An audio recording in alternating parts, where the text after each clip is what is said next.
Hello, in this video we are learning how to use the quadratic formula. Now we can use the quadratic formula when our equation lines up with ax squared plus bx plus c is equal to 0. And in this situation it does.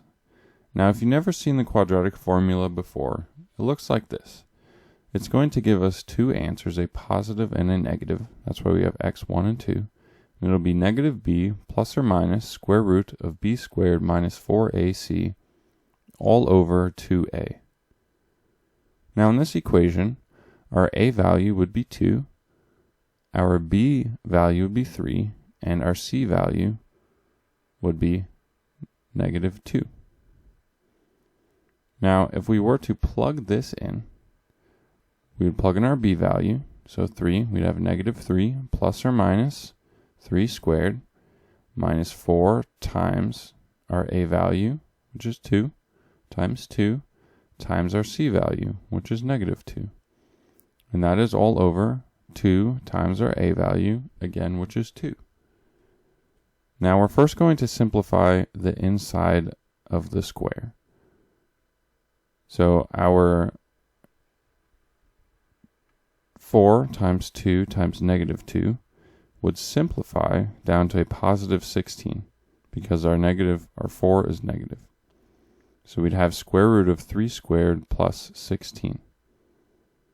Now if we solved for our 3 squared, 3 times 3 is 9, so we would have square root of 9 plus 16, and 9 plus 16 is 25, so we have square root of 25, which square root of 25 works out perfectly to be positive 5. So let's rewrite this whole thing now that we have simplified the inside of our square root. So we now have negative 3 plus or minus 5 over 2 times 2.